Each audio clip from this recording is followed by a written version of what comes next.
پڑھنے والی آئی بس قاضی صاحب نے کہا کہ 2 بند پڑھنے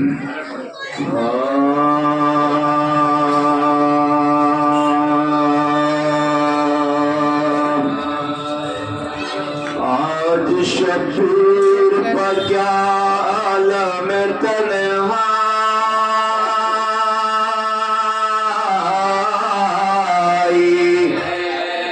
آج شبیر پر کیا عالم تنہائی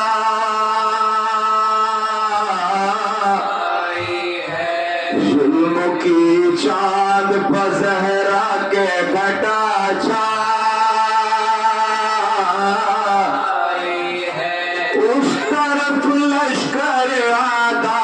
سفارا یا نہ بیٹا نہ بھتیجا نہ کوئی بھائی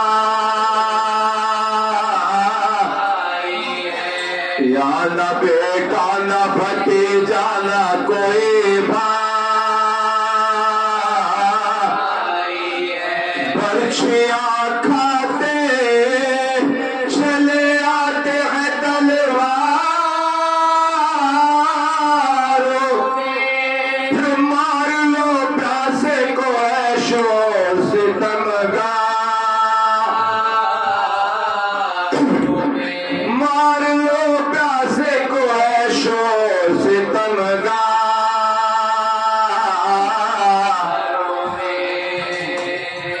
زخمی بازو ہے کمر غم ہے بدن میں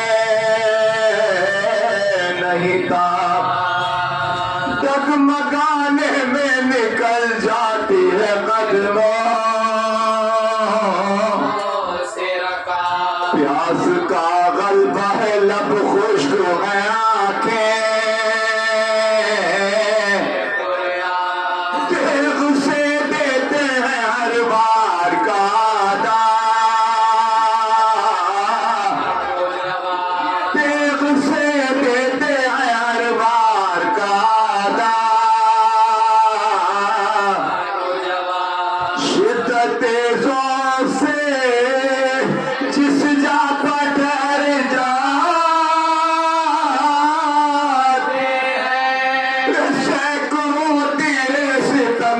سے گزر جا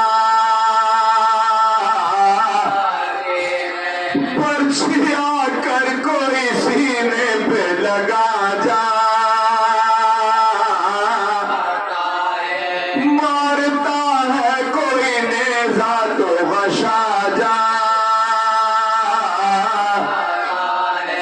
بولتے ہیں زخم بدن زور گھٹا جا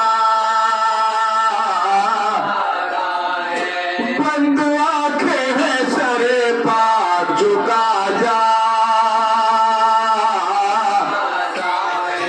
گرد زہراؤ علی گریا کنا پہ خون گھوڑے سے امام دو سراگے آج شفیر پر کیا عالم تنہائی ہے رحم اللہ من قرأ الفاتحہ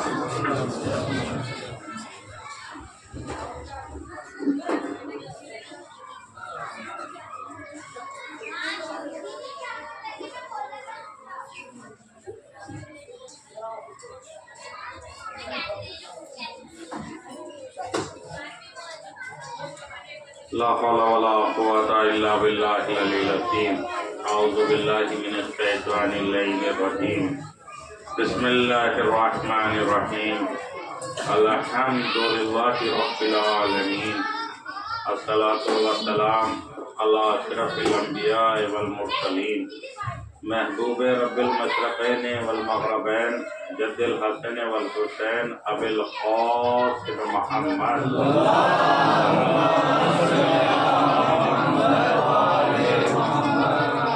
وعليه الطيبين الطاهرين المعصومين المظلومين أما بعد فقد قال الله تبارك وتعالى في كتابه الكريم وقال الحق بسم اللہ الرحمن الرحیم قال رسول اللہ صلی اللہ علیہ وآلہ وسلم من مات علی حب آل محمد مات شہیدا. صلوات پڑھیں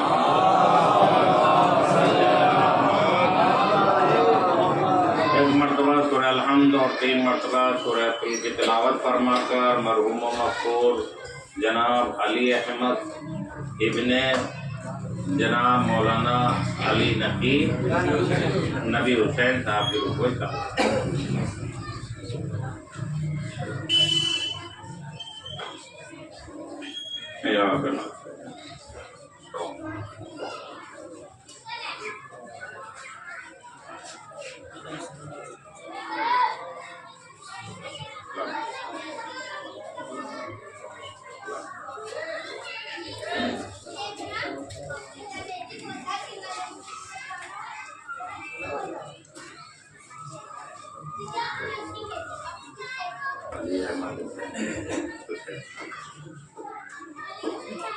ایک صلوات پڑھے محمد وعلی محمد.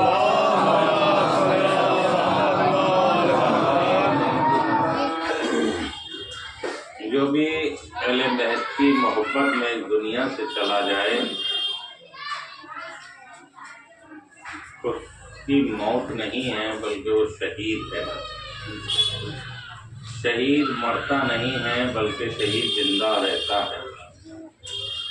مرتا وہ ہے جو اہل بیت کی محبت میں غرق نہ ہو، جو اہل بیت کی محبت سے دور ہو، وہ مر جاتا ہے. اور یقیناً ایسا مر جاتا ہے کہ اس کا کوئی نام لینے والا بھی نہیں ہوتا.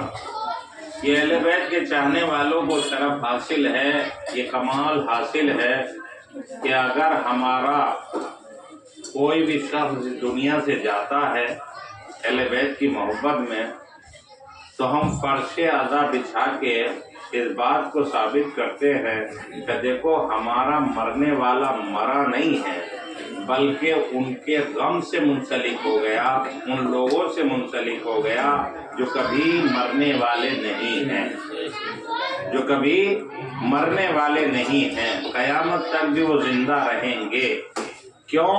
عزیزان گرامی، موت انسان کی اس بات پر ہے کہ اس کے اندر انسانیت جائے. موت اس چیز کو کہتے ہیں کہ اس کے اندر انسان مر جائے. اس کے اندر اگر انسان مر گئی تو انسان کی موت ہو جاتی. دیکھیے خوش نصیب ہے، میں پھر بار بار اس بات کہتا ہوں، خوش نصیب ہے وہ جو اس دنیا سے بیت کی محبت چلے گئے. خوش نصیب ہے ان کے نام اتنے ان کے عمل قابل قبول کی محبت میں یہاں سے چلے گئے. کل کا کسی کو کچھ نہیں تھا کہ کل کون سی دنیا ہونے والا ہے، کل کون سے حالات بننے والے ہیں. انسان ذرا سے ہاتھ میں اپنا ایمان دیتا ہے، گواہی بدل دیتا ہے، تھوڑے سے حالات میں ایمان کا اس پتہ چلتا ہے. تو کل کا تو کسی کا کچھ نہیں معلوم، لیکن ہاں جا چکے دنیا سے یہ کہا سکتا ہے کہ وہ اہل بیت کی محبت میں دنیا سے گزرے. ذرا غور کریے، اہل بیت کی محبت میں دنیا میں سے چلے گئے، جو چلے گئے ان کی بات کر رہا ہوں، لیکن جو موجود ہیں ان کے اوپر کون گارنٹی دے سکتا ہے کہ یہ اہل بیت کی محبت میں باقی رہیں گے؟ ہے کوئی گارنٹی؟ زمانے کے جو حالات چل رہے ہیں، اپنے ایمان کو بچا لینا سب سے بڑی کامیابی ہے.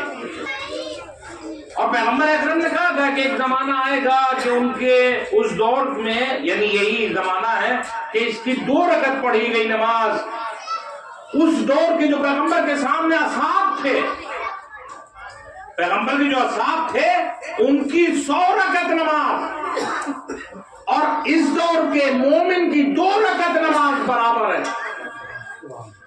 خود پیغمبر اکرم نے کہا جس پہ ہمارے یاسر نماز پڑھنے لگے اور اتنی نمازیں پڑھنے لگے کہ پیغمبر اکرم نے کہا کہ ایک زمانہ مومنین کی جو نماز ہے وہ 2 رکعت اور آج کے مومنین کی 100 رکعت برابر ہے. تو ہمارے یاسر نے کہا کہ بھئی 100 رکعت اور 2 رکعت کتنا فرق ہوا؟ تمہارے یاسر نماز پڑھتے تھے، بہت زیادہ نماز پڑھتے تھے. ان کی بیٹی نے شکایت کی کہ اتنی نماز پڑھتے ہیں. تو رسول اکرم نے کہا تو ہمارے یہاں سے کہتے ہیں کہ آپ نے تو کہا ہے کہ ایک زمانے کے مومن ایسے ہوں گے کہ ان کی 2 رکعت اور اس وقت کے 100 رکعت نماز برابر ہے. تو میں یہ چاہتا ہوں کہ ان مومنوں سے میں پیچھے نہ رہ جاؤں. یعنی آپ کی تمنا اصحاب نے کی ہے. آپ اس منزل پہ ہیں, اس کمال پہ ہیں, آپ غور کریے. یعنی اس دور کے جو مومن تھے ان کا مومن ہونا بڑا آسان ہے, کیونکہ نبی سامنے ہے, امام سامنے ہے. جب پیش نبی ہے, سامنے نبی ہے, دیکھ کے ایمان لایا ہوا ہے, اس کے ایمان میں اور آپ کے ایمان میں زمین آسمان کا فرق ہے. تو لہذا آپ کی 2 رکعت, لیکن بشرط ایمان محکم ہو, ایمان محکم ہونا چاہیے. بس عزیزان گرامی, ہم ان لوگوں کو جو اس دنیا سے گزر گئے, اگر اپنے آپ کو بھی یہ چاہتے ہیں کہ ہمیں بھی یاد کیا جائے, ہمیں بھی یاد کیا جائے, ہمارے لیے بھی فرش عطا بچھائی جائے, تو ہمیں وہ کام کرنے پڑیں گے. اب وہ کام کیا ہے آپ بہتر جانتے ہیں. اپنی اولاد کی تربیت جو اہم کام ہے, اپنی اولاد کی تربیت آپ جیسی کریں گے ویسا آپ کو رزلٹ ملے گا, کوئی اور تو نہیں کرے گا. مثلا مرحوم کی 6ٹھی برسی ہے, میں پڑھ رہا تھا 6ٹھی برسی ہے, پر یہ اولاد کا کمال ہے. ورنہ لوگ آپ مجھ سے بہتر جانتے ہیں, 1 برسی ہو جائے یہی بہت ہے. اسے پڑھی ہے 1 ہو جاتی ہے, کتنے باتیں جتنی بھی نہیں ہو پاتی. آپ جانتے ہیں کتنے مرحومین ہیں جن میں کوئی یاد کرنے والا بھی نہیں ہے. وجہ تربیت, جیسی تربیت کریں گے ویسا انجام پائیں گے. بس عزیزان گرامی یاد رکھیے گا, اصل ماہ رمضان کا مقصد, اب ایک بات اور بس کلیئر کر دوں اور بات تمام کر دوں گا. اصل آیا ہے کہ روزے کو تمام کرو رات تک, اتم الصیام الی اللیل, الی المغرب نہیں آیا. میری بات پہ اگر آپ کو تھوڑا سا غور کر لیں, الی المغرب کب ہے, الی اللیل ہے, اور لیل جب بھی ہوگی وہ مغرب کے بعد ہوگی. لیل مغرب سے پہلے نہیں ہو سکتی. اب ظاہر سی بات ہے کہ اس بات پہ غور کریں, یہ ایک موضوع ہے. لیل کا لفظ ہے, لیل کہاں سے شروع ہوتی ہے؟ روزے کو جو کھولنا ہے وہ لیل پہ ہے. ہاں لیل عشاء کے وقت کو کہا جا سکتا ہے, مغرب کے وقت کو لیل نہیں کہا جا سکتا. اچھا ایک چیز اور, میں نے یہ بات پہلے بھی کہی تھی, بولو یہ مسئلہ تھوڑا سخت ہے, لیکن اگر سیستانی نے لکھا ہے عشاء کی نماز کے بعد مستحب ہے. آپ دودر المسائل میں دیکھ لیں. ایک افطار, میں معذرت کے ساتھ یہ بات کہہ رہا ہوں, آپ کو سب لوگوں تک یہ بات پہنچ جائے, 1 کھجور سے کہیں مجھے کچھ نہیں, عشاء میں افطار کر سکتا ہوں. عشاء کے بعد یعنی نماز کے بعد آپ ثواب لیجئے, 1 کھجور سے اپنا ثواب کم نہ کیجئے. اگر 1 کھجور مغرب اور عشاء کے درمیان میں آپ استعمال نہ کریں تو آپ کو عشاء کے بعد تو ثواب اور زیادہ مل جائے گا. میں یہ کہنا چاہ رہا ہوں, کسی پہ وہ نہیں ہے, کیونکہ لیل کا لفظ ہے, لیل کا, مغرب نہیں ہے. افطار ہو عشاء کے مستحب ہے, یہ مراجع نے لکھا مستحب, اسی لیے لکھا ہے. مغرب کا کوئی وقت نہیں, میں نے صبح شاید کہی تھی بات کہ وقت صبح اور وقت مغرب نہ رات میں شامل ہوتے ہیں نہ دن میں شامل ہوتے ہیں. آپ بتا دیں, صبح کا وقت جو ہوتا ہے سورج سے پہلا, کوئی دن میں شامل ہوتا ہے؟ نہیں ہوتا.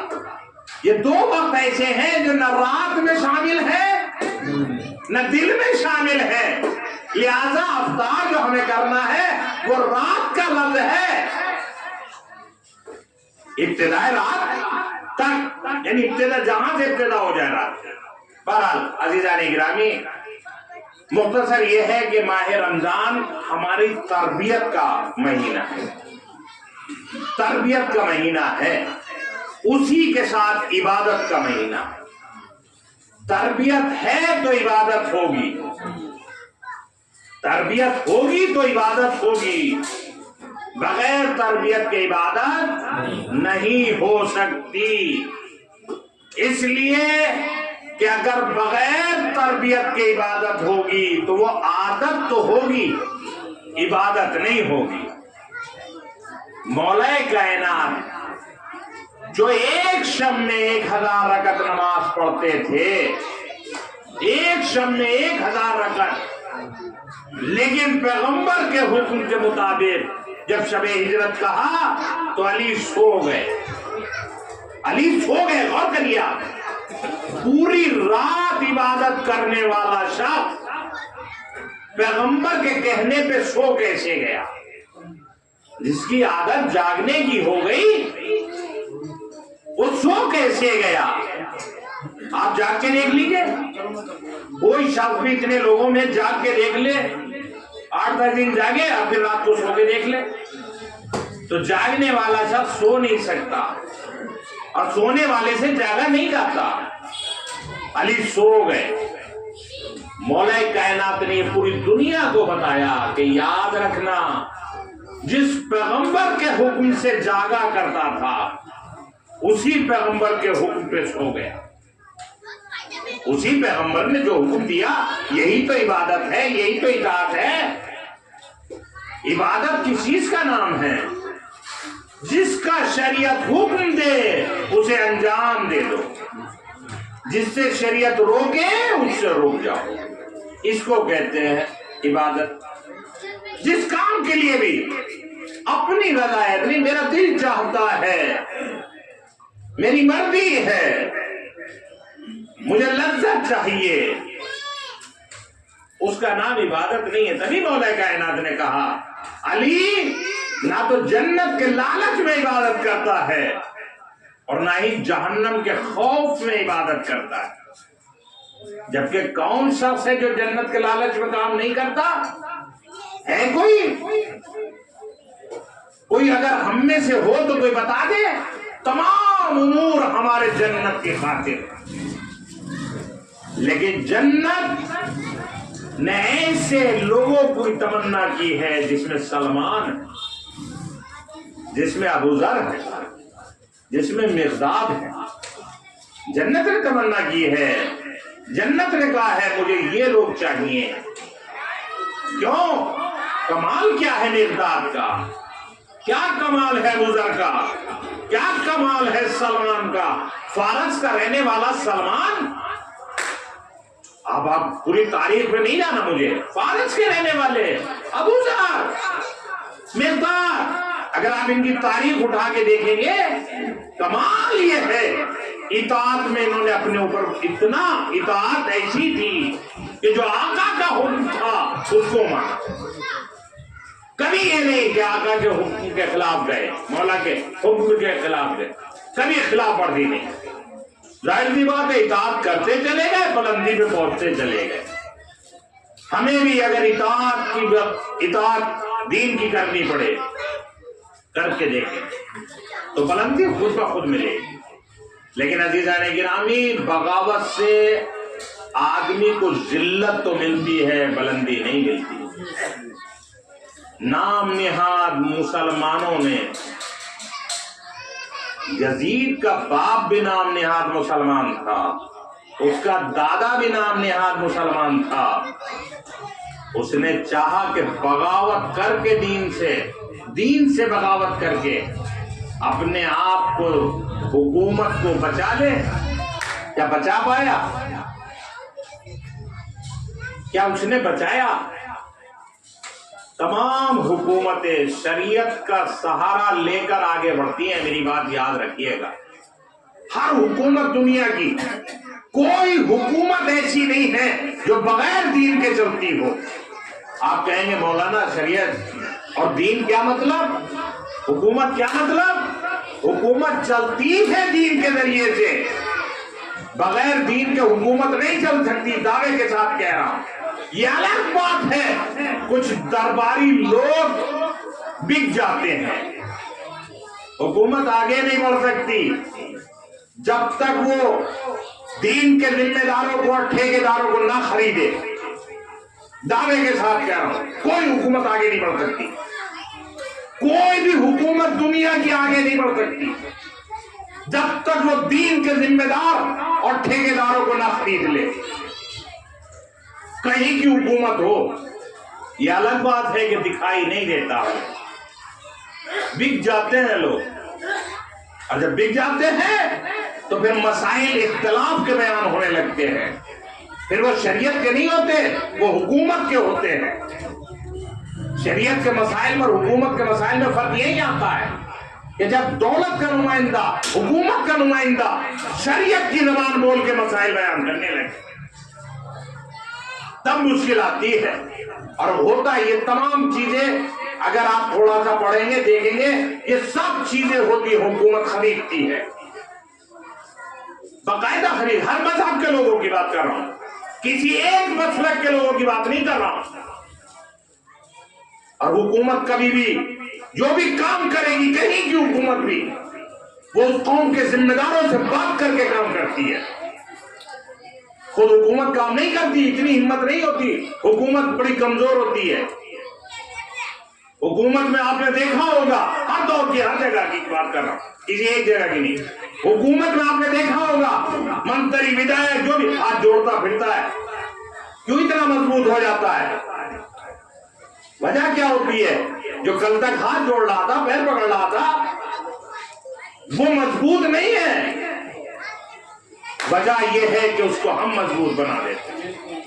جب بزدل پیدا ہوتے ہیں تو ظاہر سی بات ہے کہ ظالم حکومت کرنے لگتے ہیں۔ میرے دوستوں، میرے عزیزوں، موت ایک بار آتی، بار بار نہیں آتی، مرنا تو ہے۔ یزید پھر وہی بہت سی باتیں چلی جاتی، اٹھا لیے کربلا کی تاریخ، پوری کربلا کی تاریخ اٹھا لیں، 64 اور 65 ہجری تک سب کربلا کے دشمن مارے گئے، مولا امام حسین کے دشمن سب 64 اور 65 ہجری تک سب مارے گئے۔